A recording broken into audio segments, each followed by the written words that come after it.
Weinberg called it burning the rocks. You could literally mine rock just for its energy content. Thorium is so common in the Earth's crust that an average American's yearly energy demand, including industry and transportation, could be met by a half barrel of everyday rock.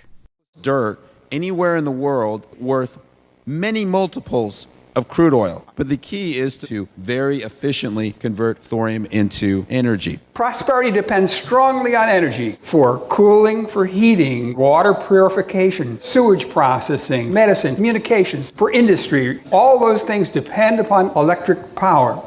It's all well and good to just imagine everyone will stop driving their cars or traveling on jets. I live fairly modestly. I drive an 18-year-old Saturn, but I'm still an American, so that means I use vast amounts of resources no matter how frugal I am. Each year, the United States consumes almost 100 quadrillion British thermal units of energy.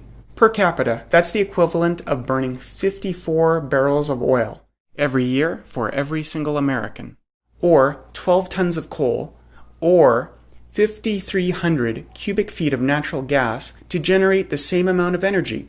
As you can probably imagine, the pollution released by harvesting, then combusting any one of these fossil fuel options is immense. Even natural gas, the cleanest of the three, releases substantial greenhouse gases. Today's nuclear reactors run on uranium oxide solid fuel rods.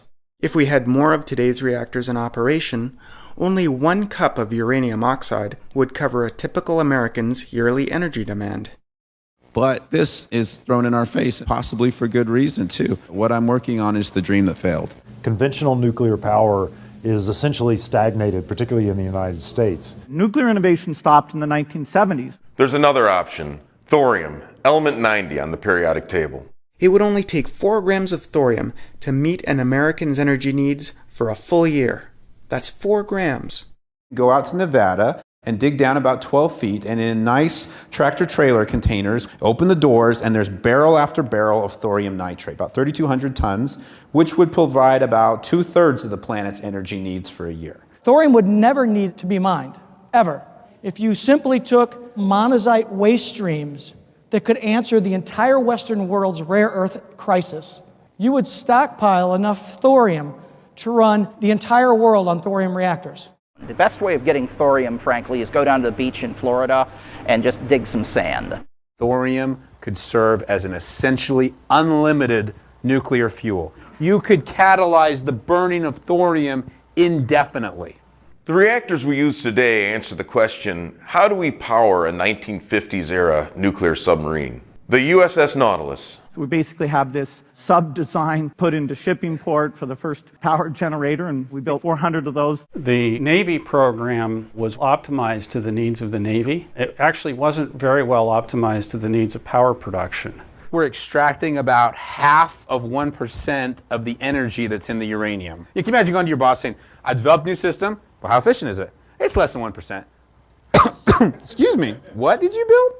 I think you need to go work on that again. We just simply wouldn't accept this. We could use thorium about 200 times more efficiently than we're using uranium now. This reduces the waste generated over uranium by factors of hundreds and by factors of millions over fossil fuels. Even without disastrous side effects, we still have a finite source of fossil fuel materials. We're quite sure we can make it cheaper than coal. But as long as you're close to coal, people are going to choose something over coal. Coal is extremely plentiful in North America. OPEC is not going to jack up the cost of coal. Coal is cheap. Coal causes 13,000 deaths a year. That's in the U.S. alone. In China, over 100,000. We are the second largest economy in the world. How do we meet this gap? It's a huge challenge. Energy and coal use is growing rapidly in all the developing countries, and they're being supported by Peabody Coal. Rich countries can afford to overpay for things. We can afford to overpay for medicine, we can overpay for energy. In the world where most people live, 80%, energy is going to be bought where it's economic. To you and me, national energy choices are the difference between cheap and expensive gasoline at the pump, the cost of heating our homes, and just another factor in how competitive our manufacturing sector can be. Outside of developed nations, energy is a difference between life and death. They will use the cheapest, energy source available to them because they desperately need that electric power. Germany's a first world nation, so why are they still building new coal plants? The holy grail for renewables is to be able to store the electric power one day and use it the next. And it's very expensive. Like fusion was so hard to do, storing energy cheaply has been a remarkably difficult challenge for 50 to 100 years. All the types of batteries that get made for cars, for computers, for phones, for flashlights, for everything, all the batteries we make now could store less than 10 minutes of all the energy the world uses. Thorium provides power when the sun goes down. Thorium provides power when the wind stops blowing. It doesn't depend on location. It doesn't require new transmission lines to be built from solar or wind farms to where the energy is actually needed. And for the CO2 problem, we have to go from rapidly rising to falling all the way to zero. Power reactors don't contribute CO2 to the atmosphere. They should, by golly, be pursued. Period. And not to do it is sort of insane, really. We didn't develop nuclear energy off the back of the moonshot. We developed nuclear energy off the back of the atomic bomb. Now, I spent 10 years working at NASA. There's no coal on the moon. There's no petroleum. There's no wind either. The moon orbits the Earth once a month. For 2 weeks, the sun goes down and your solar panels don't make any energy. So nuclear energy was really the only choice. They had to go with all kinds of new materials, new seals, new gaskets. There's an analogy here of taking the evolutionary steps and taking the revolutionary step. We will use new metal alloys, some of which have not yet been invented. Just like the moonshot, we can't anticipate what all the benefits will be. But we do have a baseline: clean, plentiful energy. I'm a rocket engineer. I know how to do this stuff. Building a reactor is a lot easier than this. Why climb the highest mountain? Why fly the Atlantic? Why does Rice play Texas? We choose to go to the moon in this decade and do the other things, not because they are easy, but because they are hard. Mr. President, since you missed our meeting on breeder reactors, I am being ruthless on one thing. Were either of you present when the reactor program was canceled in the early 70s?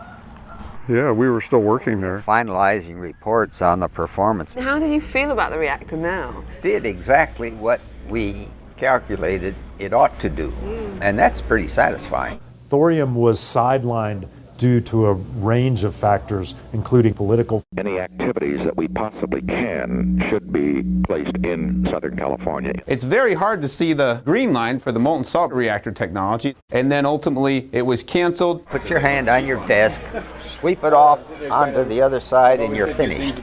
And became this interesting side note of history until fairly recently. The very same day that we were at Oak Ridge talking about relationship between rare earths and thorium, Chinese Academy of Science made their announcement. We are going to do this. We're going to own the IP. So we very much like to be energy independent.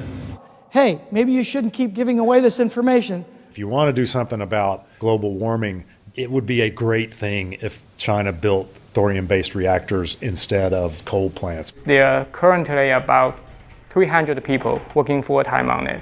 China is doing exactly what it needs to do for its people and to raise them out of poverty and give them a standard of living that they deserve, and their government should be congratulated for that. The exploration of space will go ahead, whether we join in it or not. The flip side of that is we're going to exchange Saudi Arabia for China. A lot of the energy used here in China is not for consume, it's for production. Our energy, no matter what, forever is going to cost more than their energy. All we're consuming now is that very, very, very small sliver of natural uranium.